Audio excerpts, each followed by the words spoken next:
Welcome to the Way Forward Regenerative Conversation podcast number 45. From truth to action, the transformation that the climate crisis requires.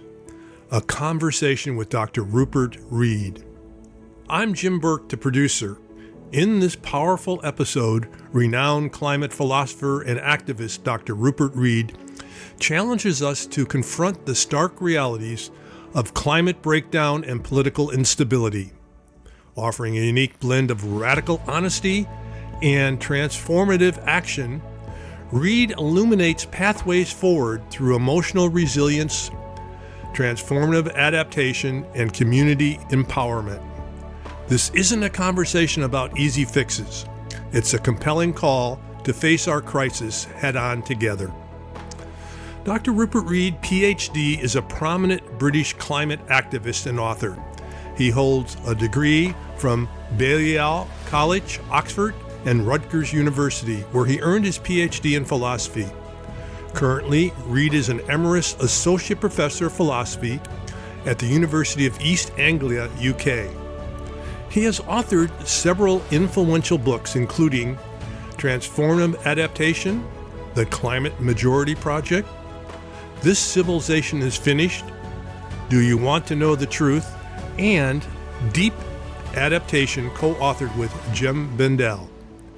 Read is also well known for his involvement with Extinction Rebellion and is co-director of the Climate Majority Project, advocating for practical and systemic responses to the climate crisis. His work blends rigorous philosophical thought with frontline activism, emphasizing emotional resilience, transformative action, and community engagement. We extend special thanks to Elder Climate Action and Elders Action Network, whose support makes these essential conversations possible. Their ongoing commitment empowers elders to lead and inspire transformative actions on climate, democracy, and resilience, truly embodying the power and wisdom of elder activism. If you enjoyed this podcast and YouTube channel, please subscribe. You can also find us on Substack and on Blue Sky. And now for our hosts, Dr. John Izzo and Alain Gauthier. Hi, I'm Dr. John Izzo, and on behalf of my co-host, Alain Gauthier, and our producer, Jem Burke, I want to welcome you to this episode of the Way Forward Regenerative Conversations podcast, where we explore ideas and issues about the future of humanity and planet and what we can do to make sure that both thrive now and in the future. So welcome to this episode. Alain, I'm excited, but also a little daunted by the topic and our guest today, because the headline is we're going to talk today about climate, and maybe the subtext is how can we really get people on board to see climate as an important enough risk that will make the kind of changes that we have to make.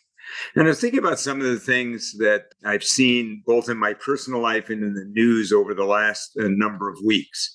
First, it's no secret to any of our listeners or maybe anybody in the world that for the first time in decades in the United States, we have a president who isn't only benign or indifferent to climate change or the environment as a risk or an important aspect of society, but is literally antagonistic to it. He has made it part of his mission to withdraw the U.S. both domestically and internationally from almost all efforts to address climate change.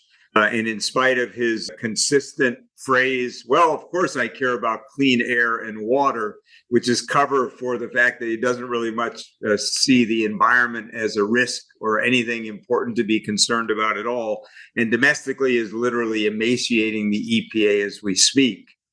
And at the same time, I think I spent a lot of my time in the business world, as our listeners know, working with major companies. And I'm daunted and disappointed by the wholesale retreat of many major corporations backing away from climate commitments that they made. Now, part of that is because they probably didn't think they were going to achieve them anyway. And so they have cover now to step back. But part of it is an honest retreat. Yet at the same time, I was just in London a week or so ago with FM Global, one of the largest commercial insurance companies in the world. And when you ask them what's the biggest risk on their radar for the future of the people that they insure, climate is number one, and everything else is way, way down. So they will tell you, the people who are insuring properties all over the world, that this is the number one risk that they're thinking of. And finally, because we're going to talk a lot today about how do we get to climate majority, I can't help but think of conversations I have in my everyday life with people who are not as concerned about climate or the environment as those of us on this podcast are.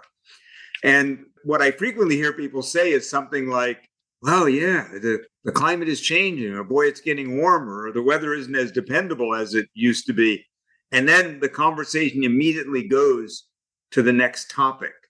In other words, and this is something our guest has talked about in some of the talks I've seen him give, is that while people are concerned about the environment and concerned about climate, the level of concern isn't where it needs to be to reach the kind of changes that we have to make.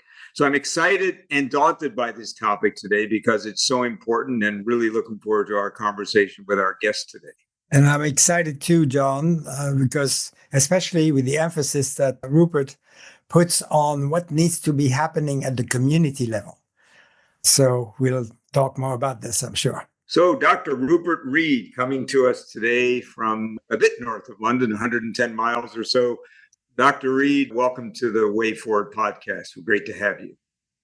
I'm so pleased to be here with you all today. Just on how far north of London we are, you say a bit north of London. Of course, in the British context, 110 miles is kind of a lot north of London, because our sense of scale is quite different from the American sense of scale.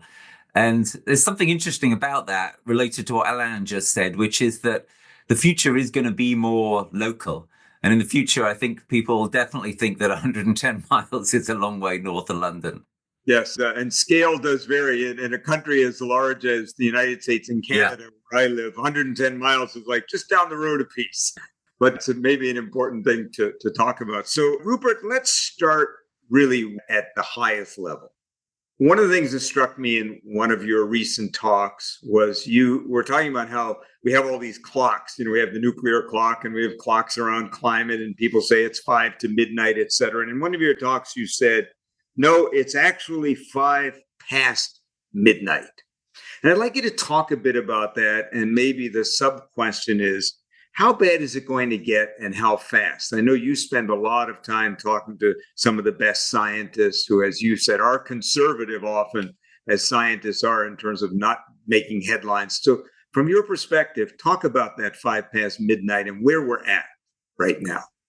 Yeah, so the reason we think that it's so important to be clear that this kind of 5 to midnight, 1 minute to midnight stuff is really passé is that until we actually admit how much trouble we're in, we're never going to actually face up to that trouble and do enough about it. We can't. If we keep pretending, oh, it's kind of bad, but, you know, we can still fix this, then we're never actually going to face right into the jaws of the horror that we're in.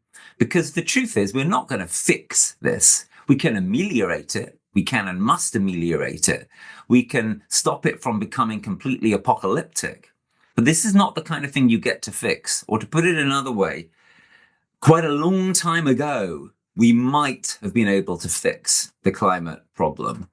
But now it's too late for that. We are in a predicament. We are deep, deep in trouble. And the way we express that in the Climate Majority Project is by saying, metaphorically speaking, it's 5 past midnight. We are in the age of consequences. We are deep into the danger zone, into terra incognita. And that's going to carry on getting worse for a long time to come, even if folks like us manage to step up brilliantly and do a lot about it. I'm just going to repeat, I am absolutely not saying it's too late to do anything. I'm absolutely not saying we are FUCKED'd. What I am saying is we are in very, very severe trouble. And we need to admit that trouble. You cannot get anywhere with something which is, as I say, worse than a problem if you don't actually face where you are, if you don't face the hole that you're in. And by the way, this also goes for talking about the cause of the trouble. So imagine, for example, two countries at war. And in one of those countries, people are saying, oh, look at these terrible impacts from this war. And other people are saying, yeah, it's really bad. Let's just focus on the impacts. And the first people say, well, no, hang on a minute. We need to look at where the impacts are coming from. They're coming from these weapons and bombs that this other country is firing at us. And the other groups say, no, look, we're just receiving these impacts here. And they're so bad. We need to focus on those right now. See what I'm saying? That's completely absurd and impossible to imagine that happening in a war.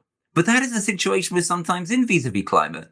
People literally say, I don't care why the climate's changing. I'm not interested in why these impacts are getting worse. Let's just try and deal with the impacts and cope as best we can and carry on as if nothing's really changed. That is a profoundly inadequate response. We have to take absolutely seriously where the trouble is coming from. We have to take absolutely seriously how much trouble we're in. So how much trouble are we in? Well, one way of expressing it is this. In the great Paris diplomatic achievement in 2015 in the climate change talks at the COP, every country in the world agreed to keep global temperatures down to 1.5 degrees if remotely possible, and at most a little bit more than that. Now, we have failed to stick to that objective. And we know that because the global temperatures are now going above 1.5 degrees, and they have been for many months now. So even if you don't follow all the niceties of these things, even if you're a listener who's like, well, I'm not really sure what 1.5 degrees means or something like that, just take it from the scientists, right? The scientists and the diplomats and the politicians, they all said 10 years ago, we must stay at 1.5 degrees. We must not go above this, because if we do, we're going to be rupturing a planetary boundary and we're going to be in terrible trouble. Well, guess what? We've ruptured that planetary boundary. We are in terrible trouble. We are out of the safe zone. And that has to be the starting point for any of these conversations. So, Rupert, a couple of things. I think of Jim Collins' best-selling business book, Good to Great, in which he said, no company went from good to great unless they faced the brutal fact. Some of our listeners, though, especially those perhaps who are not as tuned in around climate change, might say, but wait a minute, Rupert, day to day, yes, I see there are fires in Los Angeles and, Greece is on fire. And yeah, the winters aren't as cold as they used to be. Two things you're saying that I think are really important. The first is that the changes that we have already made in terms of the amount of carbon in the atmosphere, destruction of habitat, et cetera, means that we have already passed the threshold that things are in motion now that are going to continue to play out no matter what we do. And I need to remind our listeners, we emitted more carbon last year in the atmosphere than any year in human history, even in spite of all the accords and agreements and things that we've been doing. But paint a maybe more vivid picture for people who might be skeptical, who say, wait a minute, Rupert, I don't believe you that we're past the threshold. So get away from the science for a moment and so much around numbers. Paint a more emotional picture for people about where this is maybe inevitably going now. Yeah, well, in terms of emotions, let's just start with some of those recent impacts. So you mentioned the fires. The really important and insane thing to notice about the fires in Los Angeles, which were so devastating, is that they happened in January. And this is not supposed to be the fire season. This is the middle of winter, right? If you can get fires like that in January, what's it going to be like this summer or next summer? And of course, those terrible fires came on the back of months, which we've almost forgotten now, but the people living in these places haven't forgotten, months of absolutely off-the-scale flooding all over the world, flood events the likes of which we'd never seen before, a sort of pandemic of flooding. And in the middle of that flooding, of course, were these outrageous storms, including the hurricanes that hit the United States. And so again, if you're someone who lives in Asheville or many, many other places in the US and, of course, around the world, then you're probably still feeling some of those emotions because your home maybe just got taken away by climate damage. This is the sharp edge of what we are facing, right? But we can go further than that because, as you say, Unfortunately, each year for the foreseeable future, it's going to carry on getting a little bit worse and a little bit worse. People sometimes say, who are trying to make us feel kind of optimistic and positive about the situation, they say, well, we're making progress, just not fast enough. But as you said, John, we are not making progress, right? The climate deadly emissions keep on going up, and we can see the results, right? The reason why we had those insane floods and storms and fires is because we have ruptured the 1.5 degree temperature barrier, and they're going to carry on being more and more of these things forever unless we turn this around. It really is as simple as that. Another way of putting this, just to loop it back to the science for a second, but in a slightly more vivid way, because 1.5 degrees doesn't necessarily sound a lot. So let me explain it this way. So 20 years ago, the excess heat that was accumulating in our atmosphere because of carbon dioxide and the other heating gases, the excess heat was equivalent to 3 Hiroshima bombs per second, right? Now, if you know anything about Hiroshima, you'll know that the temperature at Hiroshima, when the Hiroshima bomb exploded, was briefly hotter than the temperature on the surface of the sun. Right? This is the reason why this measurement is used. The amount of heat in a Hiroshima bomb explosion. There's a lot of heat. So we were accumulating 3 Hiroshima bombs per second 20 years ago. So already a lot, already not good. Over the past 20 years, it's gone up to 12 Hiroshima bombs per second. That's the excess heat that is accumulating in the atmosphere, the heat that is getting stuck in by the greenhouse layer that is not going back out to space. So 3 into 12, I'm sure that any listener, however basic their arithmetic, can do that sum. This problem in this sense, and as I say, the word problem is completely inadequate, the emergency, as it's sometimes called, in this sense, has got 4 times worse over the last 20 years. People sometimes say, climate change, the problem with climate change is it's very gradual, so people don't really notice it. It's got 4 times worse on this crucial measure in just 20 years, right? So imagine if it gets 4 times worse again in the next 20 years. That'll mean that it'll be 16 times as bad as it was 20 years ago, right? We don't want to go there. We cannot afford to go there. But that is exactly where we are headed. These emissions keep on going up, and we now have governments such as the Trump administration who are doing pretty much absolutely the worst things possible to make the situation even worse than it is. So, I'm not scaremongering or anything here. I'm simply making sure that listeners and viewers understand the true gravity of the situation, because coming back to your question about emotion, what really gets me about this is that, I'm worried about what the world's going to be like if and when I get to be an old man. I'm really quite worried about that. It scares me sometimes. But what I really feel is, what world are we leaving to my nieces and nephews? What worlds are we leaving to, not really leading, but leaving to the next generation, and then the generation after that? It's a profound and horrendous irresponsibility what is going on. Unless things change radically, and frankly, even if they do, our descendants are going to curse us.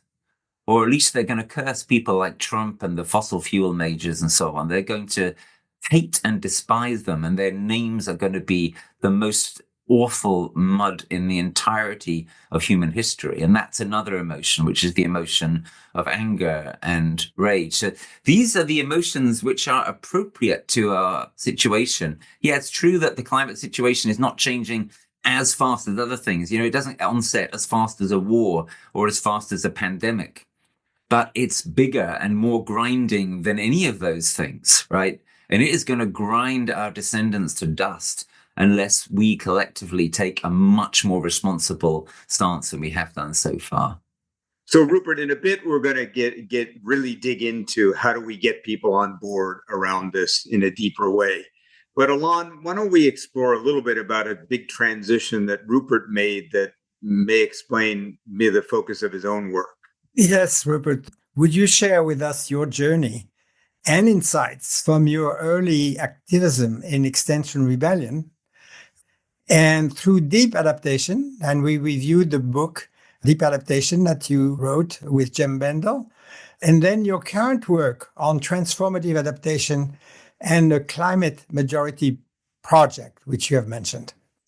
I'd love to do that. I've got to tell you, it's going to take a little while, but let me see how fast I can Well, make. please. I'll give you the short version. So, because I want to take a step back before Extinction Rebellion, I want to go back to 2015, so 10 years ago, because that was a key pivotal moment in my life. It happened to be just about the time that the world's climate was starting to spin out of control and moving in the direction that we now find it tragically very far established into.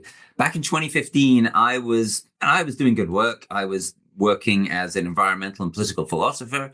I'd achieved things in the Green Party where I lived as an elected councillor, for example, reducing speed limits on our local area, which always gives me a little bit of pride when I go down these streets, which are now a bit safer. One day in 2015, I was delivering leaflets for the Green Party on a street in Norwich, on a street in the ward I represented. And I was looking at the gardens as I went past the houses that I was delivering these leaflets in, and I'd see a garden and there'd be a clapped out car, a dead car in the garden. And in the next garden, it would have like rubbish blowing around in it. In the next garden, it would be really, really manicured and like a really kind of green lawn and flowers around the edge, but it was all a bit kind of too neat. And I thought, this person's using quite a lot of pesticide and herbicide. And the next garden, and there would be a kaput fridge in it. And I was just noticing these gardens as I walked down the street, and this word flipped into my head, this phrase flipped into my head. And the phrase was, "This civilization is finished." And I found this a very shocking kind of, realization or revelation. I tried to take it in. I stopped doing the leafleting. I literally stopped still in my tracks. It was as if I'd kind of, heard someone whispering loudly into my head this kind of dark and difficult truth. And then being a kind of thinking intellectual kind of guy, I took the next few months to kind of try to process this idea and to write about it. And I then shared those thoughts with some close colleagues and said, look, this insight has come to me. I think that we are definitely at the end of this current civilization, because either we're on the road to collapse, we're headed towards collapse through environmental and climate degradation, or we're going to change things so radically and transformatively that what comes out the other side is going to look truly different. But either way, this civilization is finished. Either we're going to collapse or we're going to transform everything into something that looks very, very different, much more local, much more community-based, much less destructive, much less wasteful, etc. Because if we carry on our current path, we will collapse. So I've come up to this realization, this civilization is finished. But I'm worried about bringing this to people because I'm worried I'll be attacked as sort of, in some sense, defeatist and in thinking that we can't in any way carry on as we are. And they said to me, every single one of them said to me, Rupert, this is probably the most important thing you've ever written. You've got to publish this. So I did in due course, and it became my most popular ever book called, funnily enough, This Civilization is Finished. And when that book was in production, that's when I found out about Extinction Rebellion. And what I realized was that here was a bunch of people who were coming together who had the same kind of analysis as I did, but they had a plan. They had a plan for what to do about it. So I joined them and I helped them to launch Extinction Rebellion into the world in autumn of 2018. And for the first 8-9 months or so, we had some real success in forcing a national and an international conversation around climate that was much more realistic than anything had been before. And I'm proud of what we accomplished in Extinction Rebellion. But after a couple of years, I and a number of other people started to realize it's not really clear that we can go much further with this. We haven't succeeded in developing something which feels welcoming to most ordinary people. If we're actually going to get somewhere that's anything close to dealing adequately with this emergency, we're going to have to get a lot more people on board. And that's where the idea came from of the Climate Majority Project. So the Climate Majority Project, like Extinction Rebellion, is based in the truth about how rough the situation is. And it's based in the idea that we need to act with sufficient gravity to match that truth. But the thought that we have is that those actions need to be actions which most people are up for taking.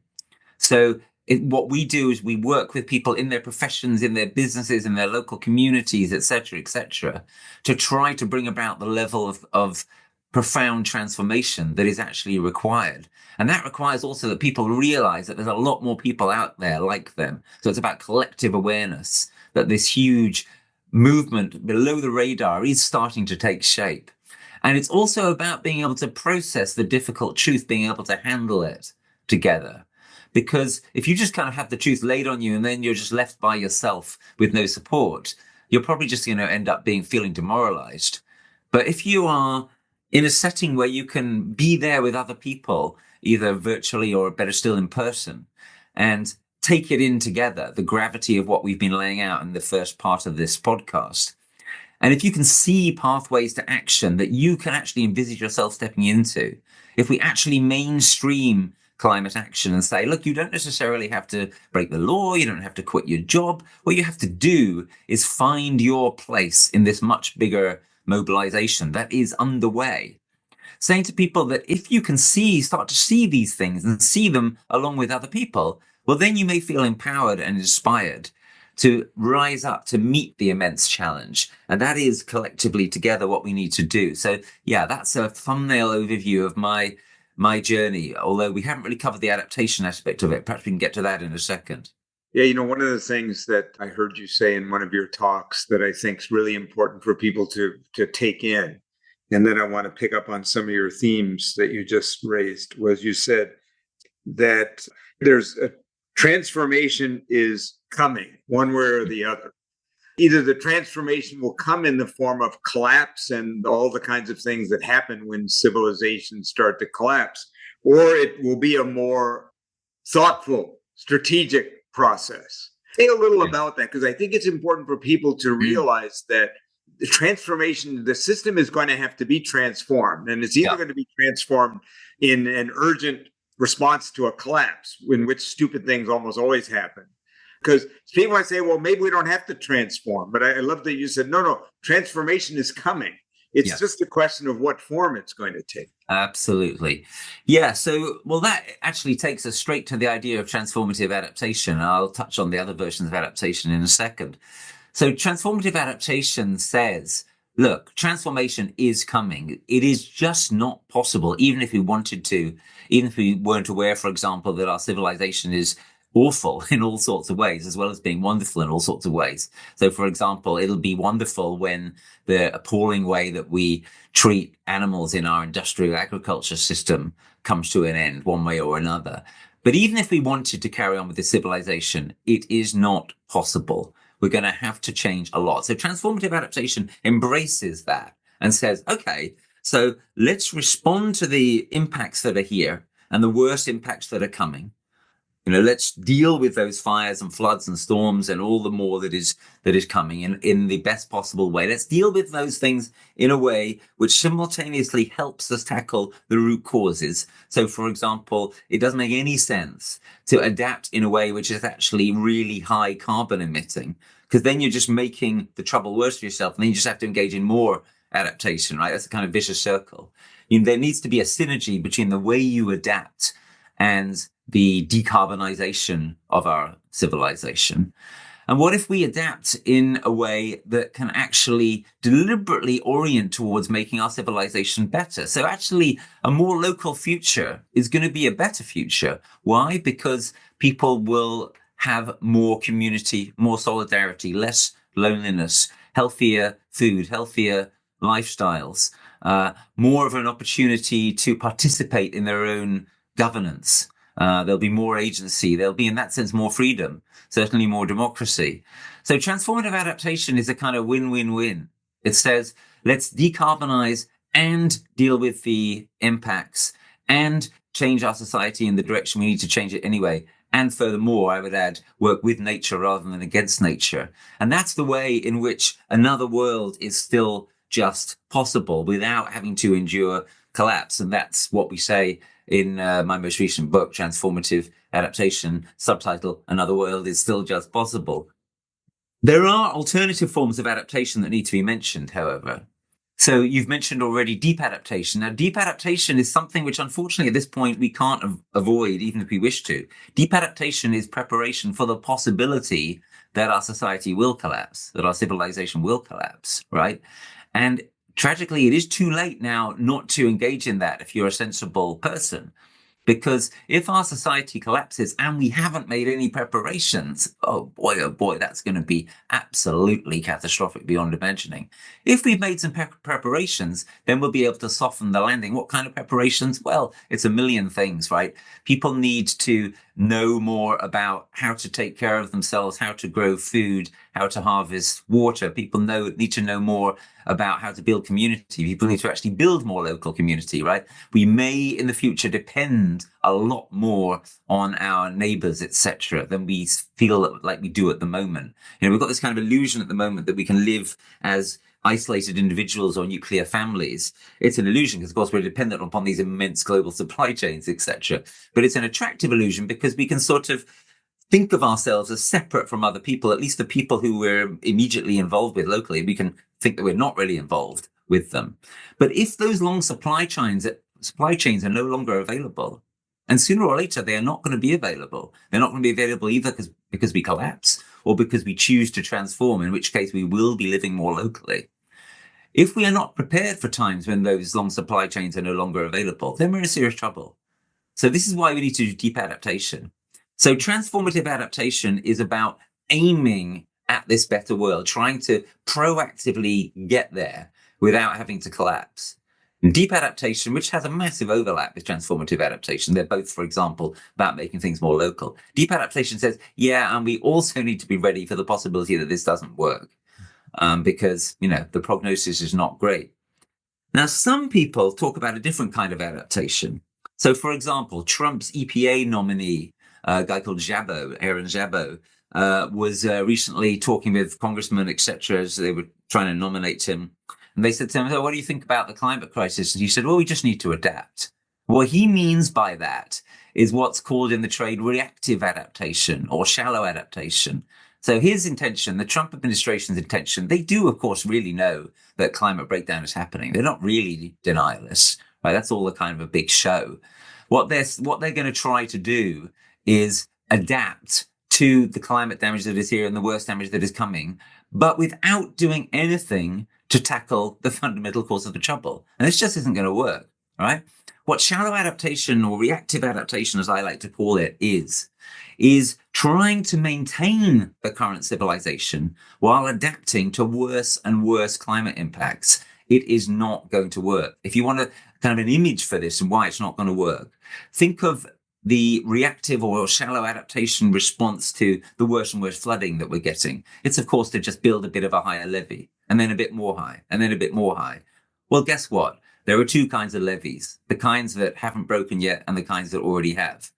But if you just keep on making the trouble worse and worse and worse, sooner or later, all those levees are going to be the kinds that are broken, right? So shallow reactive adaptation cannot possibly handle the situation adequately. It is a desperate attempt to keep our civilization staggering going for a while longer. And the longer we try to just proceed in that kind of way, and this is the kind of way that Szabo and Trump are thinking, the longer we try to do that, the worse the catastrophe is going to be in the end. It's the worst form of short-termism and stupidity. Whereas transformative adaptation, and in the Climate Majority Project now, we emphasize the strategic dimension of this. So we sometimes talk about strategic adaptation, thinks much more holistically, thinks longer term, looks upstream. So if we think about flooding, for example, what do we need to do? Well, obviously we need to reduce our carbon emissions to stop there being such terrible hurricanes, but also we need to do things like work on upland water management and upland land management, right? We need to work on the way that farmers farm so that the water doesn't just run straight off their fields into the rivers and shoot down into the cities and overwhelm everybody, right? So that's how one proceeds if one proceeds in a transformative or strategic way with one's adaptation. And what we're saying in the Climate Majority Project now is this is absolutely crucial and absolutely unavoidable. Indeed, we have to adapt, but we have to do it in a smart way, in a long-term thinking way, in a way which is transformative and strategic and also compatible with deep adaptation, as I described before. We need to make sure that we are ready for what may be coming. And the longer people pretend that we can keep this civilization staggering forward and just react shallowly and reactively, the worse the calamity is going to be. Thank you for giving an example of the reactive adaptation and transformative adaptation. I wonder whether you could speak to one aspect you've talk about in your book, which is the acidification of the ocean. We owe 50% of our oxygen, as you remind us, to the plankton. So what can we do about that? And are there already some examples or stories of what we're doing about this? It's a good question. I'm afraid I don't have a lot to say on the last part of the question. I don't think there's very much at all so far that's going on, which is rising to this challenge, which is a devastating challenge, and it's hugely neglected. Right? Everyone's heard of human-caused climate change. Most people have not heard of ocean acidification, or if they have, they don't really know anything about it.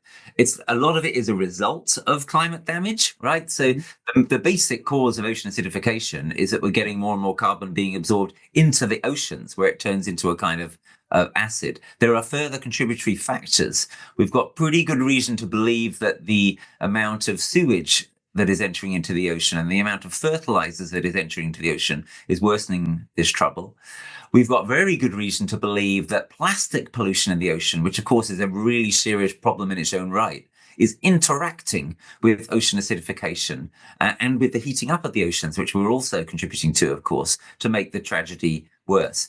Bottom line is that ocean acidification is underway. We are right now rupturing the planetary boundary of ocean acidification, like we've already ruptured the planetary boundary for climate. And this is extremely worrying for numerous reasons, not least the amount of food that we get from the oceans, not least the magnificent wildlife in the oceans, which is under threat.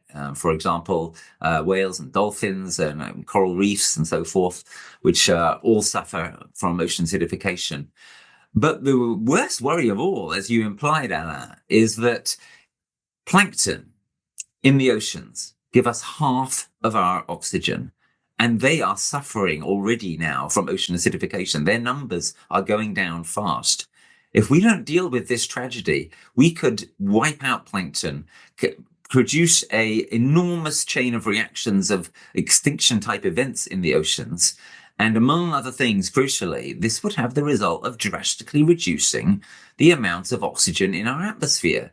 And once again, this is scientific fact, and this is also about being precautious, by which I mean that we don't know exactly what will happen if we allow the oceans to acidify more. But what we do know is that the oceans are at great risk if we continue to allow them to be acidified. So this is another reason for really urgently seeking to change our civilizational model and for moving in the direction of a decarbonized future, of a future where we are much less dependent upon artificial substances such as plastics, which are proving more and more damaging in the global environment. And I've got to tell you, on this front, as well as on the climate front, there are not very many good signs, and the worries are very grave. So this just gives you an indication of how much we need to turn around. And I'm afraid of how seriously we have to take practices like deep adaptation, because if climate itself doesn't collapse our civilization, it is entirely possible that one of these other crises, such as ocean acidification, will do. So this is a great transition, actually, to really now shift gears to talk about this idea of how do we get to a climate majority. I'll go back to what I said at the beginning, conversations I have with relatively smart people who aren't in the camp of worrying about climate change every day, who kind of know it's happening, who are concerned about it. But if you look, for example, in the most recent US election, climate was like number 7 or 8 in terms of when people went into the ballot box. So it's not a top of mind issue for people.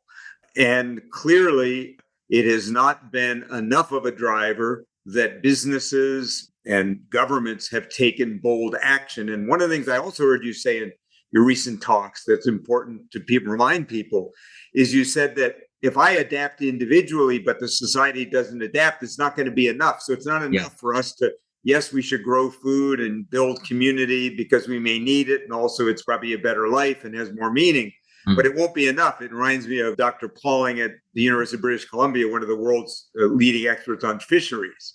And I asked him in an interview once, so Dr. Pauling, should people stop eating certain kinds of fish? And he said, eat whatever fish you want to.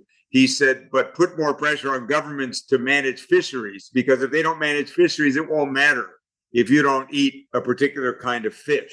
So I think it does matter. Both matter, I said to him. But here's where I want to bridge us to. So I'll throw a couple of thoughts out and let you respond. One is, and I've heard you talk about this, the environment generally and climate have gotten caught up in the left-right divide now. So pretty much if you're on the right, you're not supposed to care about the environment, you're on your left.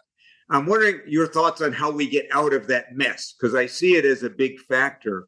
And the second thing, I guess, question is, how do we move people from concern to something that will allow for the transformational societal changes that we need? And I just give a hint in my own mind. I think language is a problem. I think we went there just a moment ago. I personally believe we over-focus on talking about climate and the science and not talking enough about coral reefs collapsing or oceans acidifying and what that means for fisheries. In other words, I feel like we've almost narrowed the discussion so much that people miss how important it is.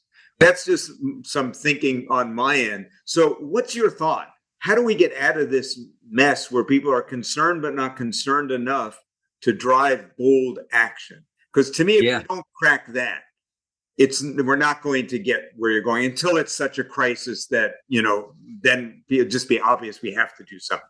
What are your thoughts on how we get both it out of the left-right divide, but how we start to move people from concerned to really seeing this as an important issue to drive their political influence, I guess? Great question. So this is essentially what we worry about in the Climate Majority Project and what we've tried to make progress on.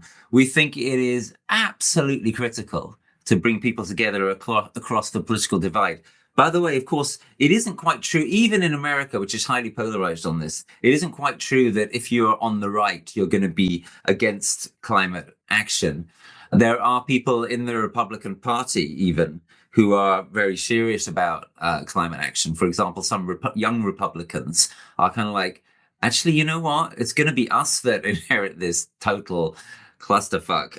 We need to have a more sensible policy. And some of them are pretty unhappy about their party leadership. And then there's someone brilliant like Bob Inglis, the former congressman from the Republicans. He's born again Christian, evangelical, but very conservative, but he's very serious about climate action because guess what? He's in touch with reality and he cares about what's actually happening in the world, not some ridiculous fantasy or pretend version of what's happening. We in the Climate Majority Project did a webinar with him and with former UK Home Secretary from the Conservatives, Amber Rudd, a few months ago. And that's an example of what we try to do.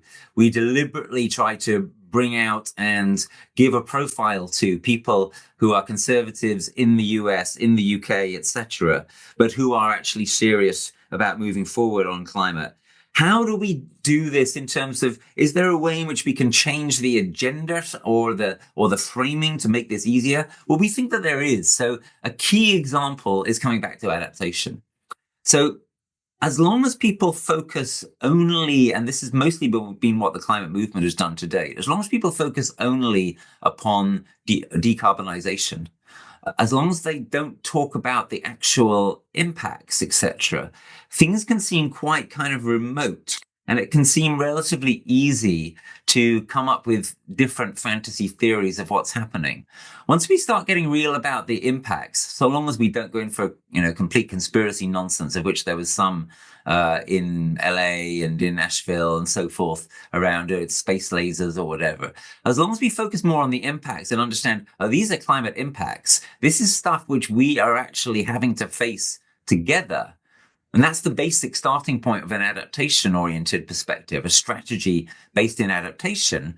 Then it's less polarized and it's easier to bring people together across divides.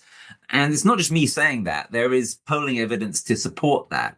If you come at the climate conundrum from the perspective of impacts and adaptation, rather than from the perspective only of the science and decarbonization, then it is actually easier to bring people together. Because when people face adversity together, and when they're trying to develop a state of readiness and preparedness against that kind of adversity, then they're thinking of themselves more in common cause with their friends and neighbors, with people who they actually know, etc. And they're not thinking of it as a kind of abstract, politicizable dispute. So that's one of our key suggestions. And really what it boils down to in the end, John, is this. We need to change people's perception of what climate is as a thing or as an issue. And the word issue even is very inadequate, but you know what I'm driving at here. When people think of climate, they need to think not of abstract science and of a colorless, odorless gas and of a distant future date and of personal actions they can take. They need to think about something which is actually impacting people, including them or people close to them right now or recently or soon.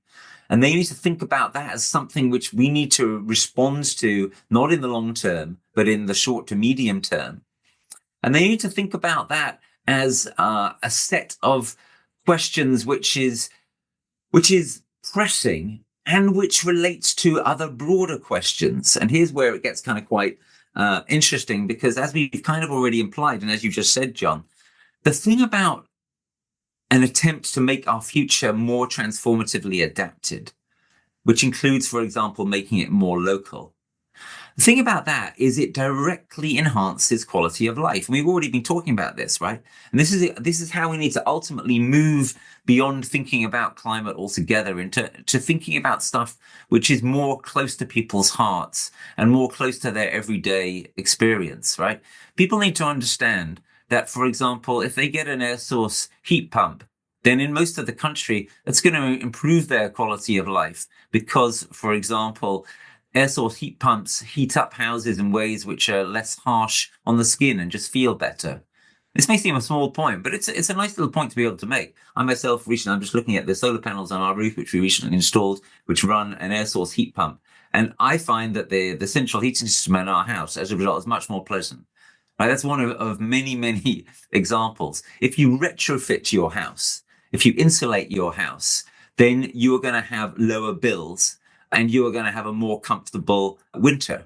This is the kind of thing which can be done by individuals, is best done at a community level, and best of all, if it's supported by state or national governments. We need to work at whatever level we can work at to do this kind of thing. So we need to aim in the direction of improved quality of life, of greater resilience, of being more adapted to what is coming. And the beautiful coincidence is these things all point in the same direction. Right? I'll just say that again because I think this phrase can be quite helpful. There is a beautiful coincidence, and that is, by and large, the things that we need to do in order to give ourselves any chance of not collapsing our civilization, and the things that we need to do in order to prepare for a potential civilizational collapse, and the things that we need to do to make our lives with each other better are generally more or less the same things. They are things like get to know our neighbors better, have more local food, have better insulation in our houses, in our offices, etc. Be less dependent upon damaging industries which are located far away from us. Have more of a say in the way that we ourselves run our own affairs and get governed. The beautiful coincidence is that all of these things coincide. This civilization is coming to an end. The next civilization is going to be one in which these things are improved, or it's going to be one in which we've collapsed. Thank you for giving these examples. We noticed that you emphasized the limitations of technological solutions alone. So could you expand on why incorporating what we could call humanities and ancient wisdom as vital for this resilience that you just talked about? I just want to emphasize two things you said for our audience to hear. They're really important. One was, and we made a commitment at the end of last year to have more diverse voices on our podcast. By diverse, we mean people we normally would not align with some of the things that we're doing. I think it's so important what you said about we need to have those people and have those conversations so people see people who have views like them holding views around climate and environment. The second thing you said that I think is so important is we need to focus on the impacts. I think you're so right. We have over-focused on the science and the number and emissions as the only, and it's kind of like distant thunder to people. And I think when you talk about the impacts, we have alignment around the impacts. We want a healthy ocean. We want other species to thrive. We don't want to go on vacation and see dead coral reefs, right? And so I think that anyway, two really important things you said that I don't want to be lost on our audience as we're communicating. So back to Alon's question. Well, yeah, so I think I can tie the two together. So one way of describing what we're trying to do in the Climate Majority Project is to produce a serious mainstream climate movement, which is more than just a climate movement, because not only is it redefining climate to focus a lot more on impacts, but also it's aligning climate with nature and with these other crises such as ocean acidification. And this is even more important, it is basing climate with and tying it to the actual way we live our lives in terms of how we can build resilience, how we can have a better quality of life, how we can have better community and solidarity. All of these things can go together. So we believe that the climate debate, which has become, especially in your country, so polarized, can be depolarized if we focus on impacts, if we focus on what we have in common, and if we start to understand that there are all sorts of possible win-wins here, like I described much earlier in this conversation with transformative adaptation. Now, depolarization means calming things down. It means taking some of the sting out of some of the debates that we're having. It means having some kind of return to civility. It means not having the kind of poisonous social media discourses that we currently have, especially on Twitter, but also on all sorts of other platforms and in our mainstream media. Now, some listeners or viewers are going to be thinking, well, that's never going to happen, right? We're so horribly divided now. How can we go back? How can we row back from this? What we think is that people are starting to become tired of this, and that this tiredness will increase, especially, for example, as people see some of the really poisonous effects of the Trump administration, many of which are effects that many of the people who voted for Trump did not want. There were a lot of people who voted for Trump, for example, who are pretty surprised that you're getting people laid off in the Department of Education, and you're getting aid cancelled, and you're getting all sorts of chaos, and you're getting more aircraft accidents, and you're going to have more toxic air and so forth. Nobody votes for toxic air and aircraft accidents, right? So I think that there is a real possibility that there's going to start to emerge now that as we seek to become big, massive, popular around climate, a part of that popularity will be precisely to try to take some of the heat out of the conversation, right? And to depolarize, and that people are going to start to welcome that people are actually getting tired of the endless kind of division and nastiness and are looking for something better. And what I'm inclined to say about that is, well, isn't that itself a kind of wisdom, right? I can't think of many philosophers or spiritual leaders who said, yeah, what we should really do is be really kind of nasty to each other and make the civil discourse and the public space into a sort of impossible space to be in, right? And if you look at somebody like Martin Luther King, for example, who was a controversial figure, of course, at the time, and did all sorts of radical stuff in terms of engaging in nonviolent direct action and so forth, of course. But Martin Luther King, a crucial part of the reason why he became revered was because his action was peaceful, and his objective was ultimately to bring people together again. And that's why, for example, he went a long way to make very clear to people that there was absolutely no racism, indeed the opposite of racism, in the approach that he was trying to take. And that's why he based it in some of the beautiful Christian teachings around these things. We need to channel some of that kind of spirit in the difficult times that we are moving into. So what I would say is, when you look at the kind of wisdom that you find in a King or a Gandhi, or you look much further back to, say, the Tao Te Ching, or to the philosophy of Buddhism, or the philosophy of Stoicism that came out of the Roman Empire, what all great wisdom traditions have in common is a kind of understanding that what we actually need to do is to find peace with other people in the present, find our place in the world, not pretend that things are otherwise than they are. And if you look at those kinds of things, they're actually a way of describing it at a kind of high level, right? The kind of things I think we've been saying over the last 45 minutes or so. So I would say that there is enormous resource in these wisdom traditions, among other things, to contribute to this great mission of starting to restore civility and starting to depolarize. I would say that this kind of people are going to be searching for this kind of wisdom, and they're going to be searching for spiritual answers and religious answers, frankly, in the very difficult times that we're moving into. Whenever human beings encounter grave difficulties, they look to spiritual leaders and religious leaders and ancient traditions, and they're going to be looking to new versions of those as well. All of that is going to be coming. We need to be serious about seeking to supply those needs, and serious about digging back into them ourselves, and serious about trying to practice some of those practices, like practices, for example, perhaps of meditation or other ways of enabling ourselves to remain calm in the face of serious provocations. That's why we in the Climate Majority Project say that shared inner work is an important dimension of political and environmental work. It can't just be about stuff that we're doing out there in the world. It has to have an inner dimension as well. And that inner dimension has to be shared. And finally, to bring this point back to where we started on this, the really crucial reason, the absolutely basic necessity for why we must depolarize the climate debate is that otherwise it is impossible for us to get where we need to get. And the reason is this. This is not something that can be ameliorated significantly just by having some kind of elite level solution.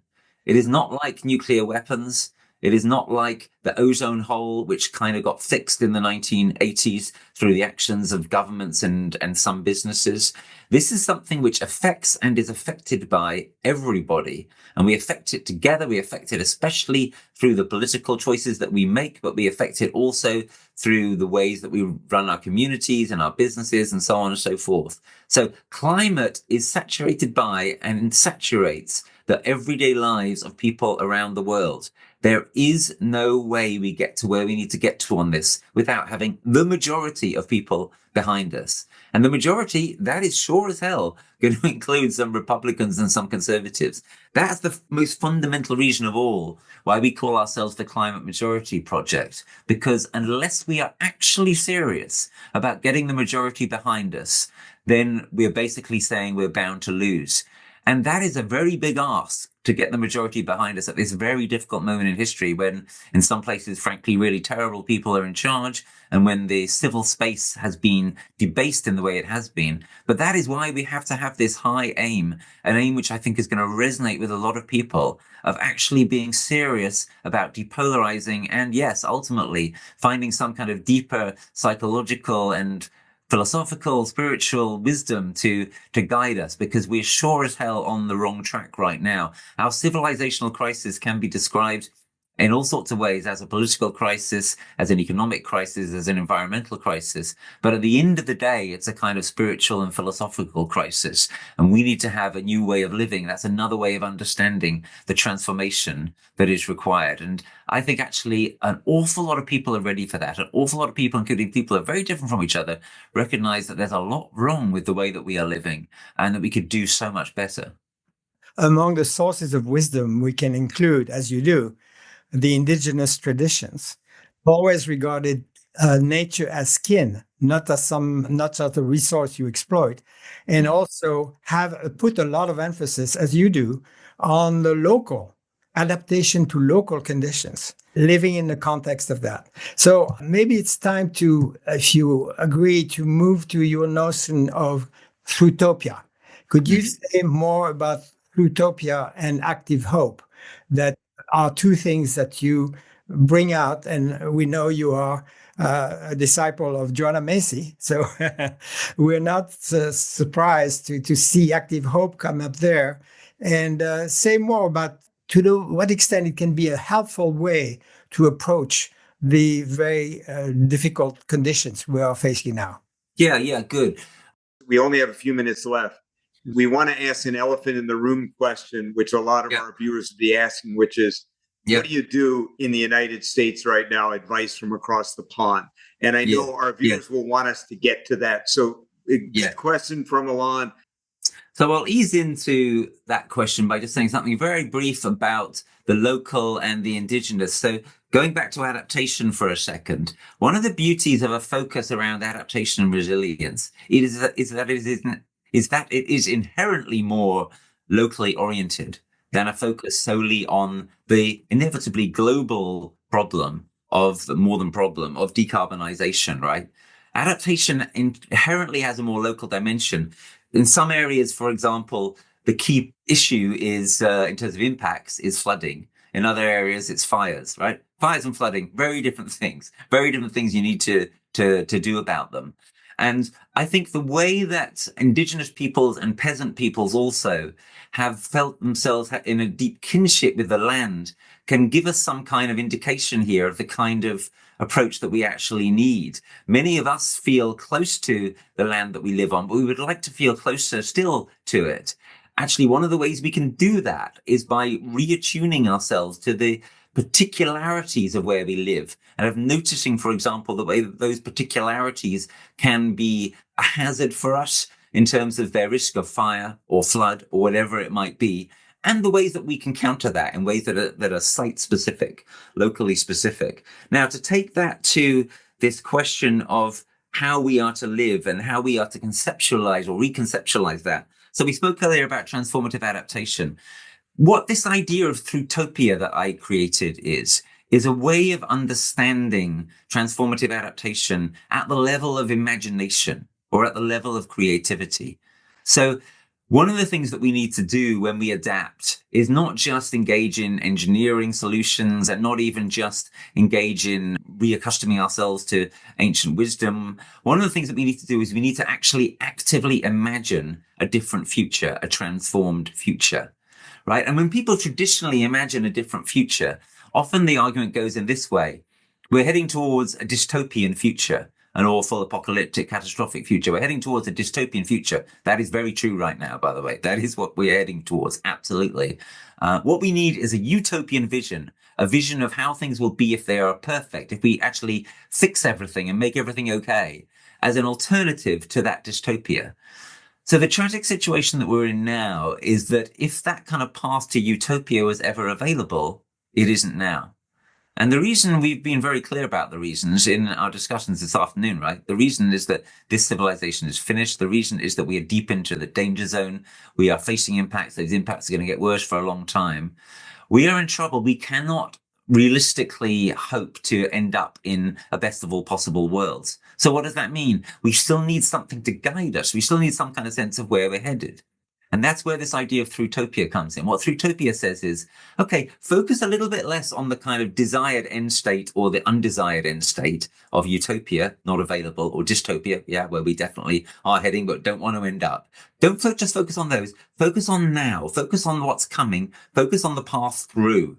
Right? So that's the idea. Throughtopia is how we get through what is going to be coming at us in the best possible way. It is not going to be perfect, but it does not have to be dystopian.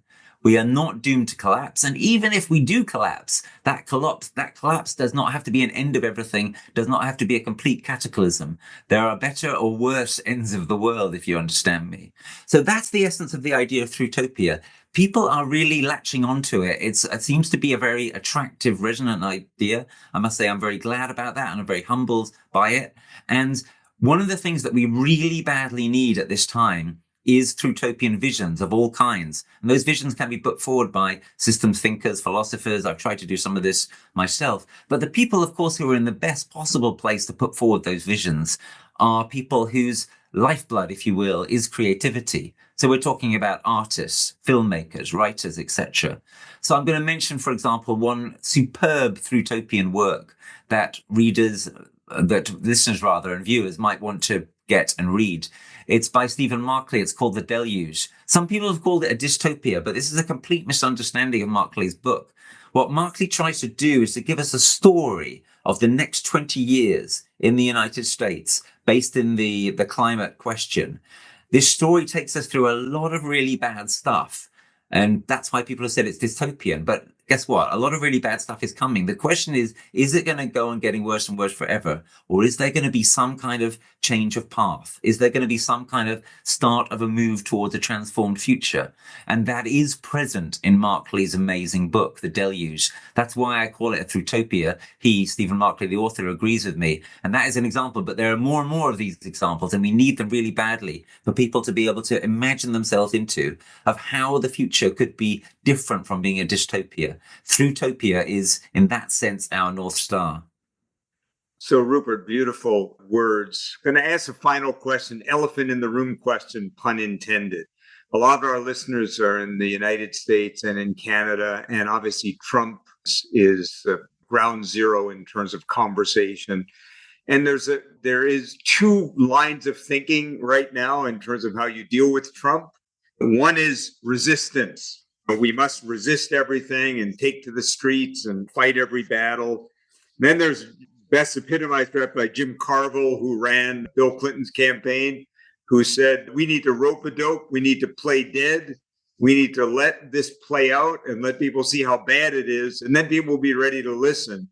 And it played out recently in the Democratic Party with a big schism between those who wanted to shut the government down as a resistance and those like Chuck Schumer, who kind of went along with Carville. Let's play dead and let the disaster happen, and then it'll be time to have a conversation.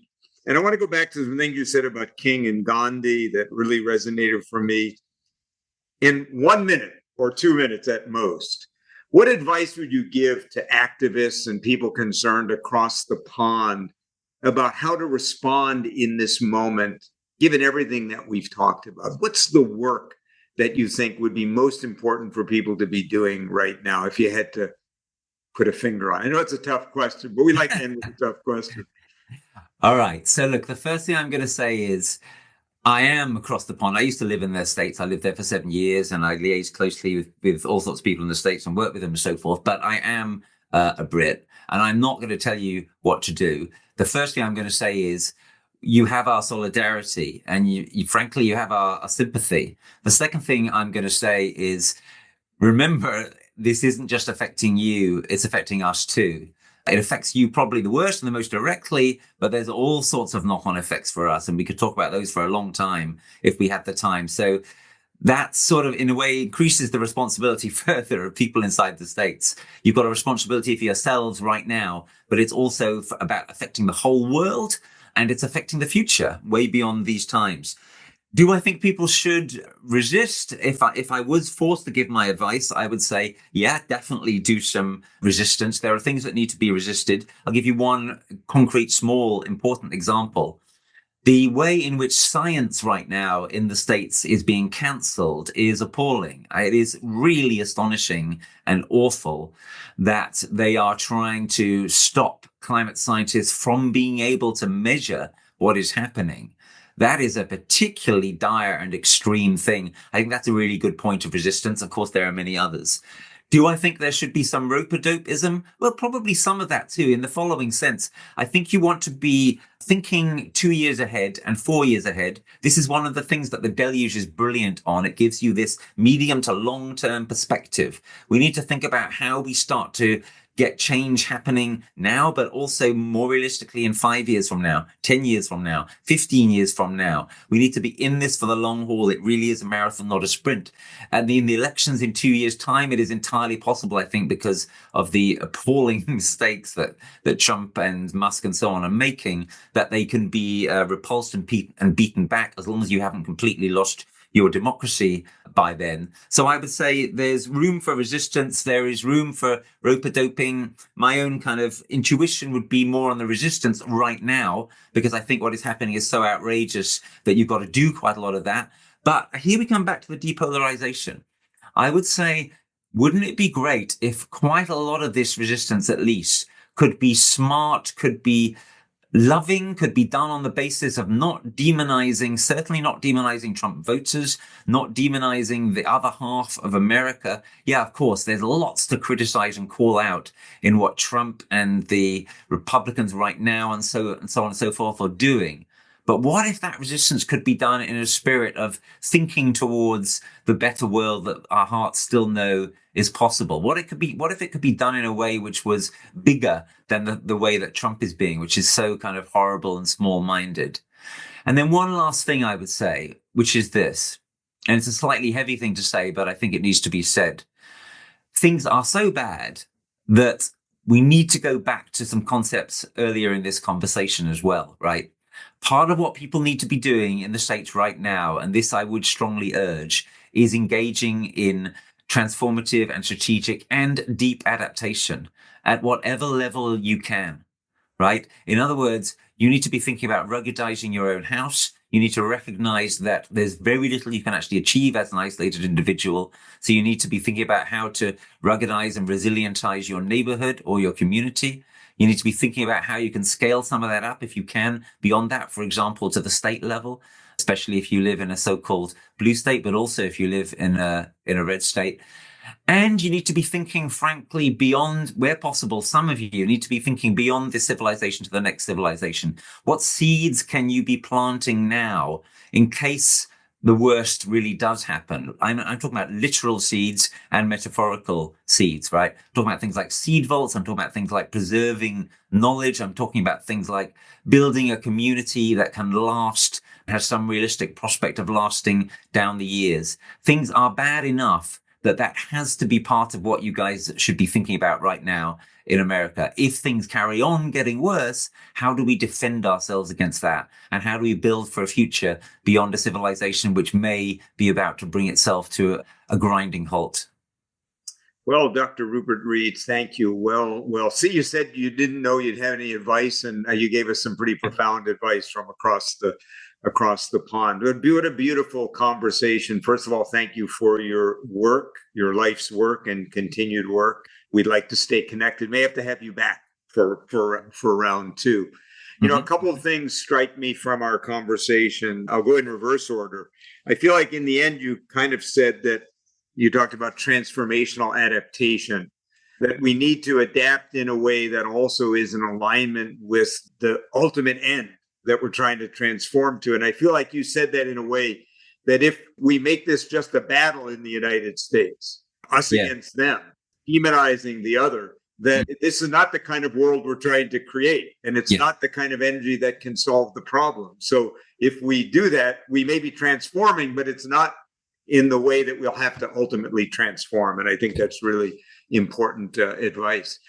Also strikes me, again, that it's 5 past midnight, that it's too late for society not to have to transform. The question is, will it transform with intention, with thoughtfulness, with the kind of hope for the future that we want, or will it just transform in a reactive way? And I think we all know what is the better choice. And finally, I just was really struck by the conversation, being a big fan of King and Gandhi, that ultimately this is a spiritual transformation that is required. It's our relationship with each other as nations, as communities, from the local to the global level. It's about our relationship with other species and the planet, the very thing that gave us life. And as Einstein said, you can't solve a problem with the same kind of thinking that created the problem. So again, thank you so much. Read his books, go to his website, join the Climate Majority. Meanwhile, we thank you, our listeners, for being here. You're why we're here. If you love what you heard, please share it with as many people as you can. Let us know what you liked. If you think we could do better, we'd love to hear from you. Meanwhile, as we always say at the end of these podcasts, remember, history is not a destination waiting for us to arrive. What will one day be called history is what you and I and we do together today. So for now, we'll see you next time on The Way Forward. Thank you for joining us in this episode of the Way Forward Regenerative Conversations podcast. I'm Jem Burke, the producer. We'd like to extend our heartfelt thanks to our sponsors, Elders Action Network and Elders Climate Action, for their unwavering support in making this podcast possible. Their dedication to empowering elders to take action on climate change and social justice issues is truly inspiring. If you found this conversation as enlightening and motivating as we did, please subscribe to our podcast and YouTube channels. Your subscription helps us continue bringing these vital discussions to a broader audience. Don't forget to share this episode with your network, and let's work together to build a better world for all generations. Find us on YouTube, Apple Podcasts, Amazon, and now on Instagram and YouTube Shorts. Together, we can make a difference. We'd love to hear your feedback on today's episode and any suggestions you have for future guests. Please send your thoughts and recommendations to thewayforwardrc@gmail.com. Your input is invaluable in helping us shape the future of this podcast. To learn more about our sponsors and get involved, visit Elders Action Network at eldersaction.org and Elders Climate Action at eldersclimateaction.org. Thank you for being part of the Way Forward community.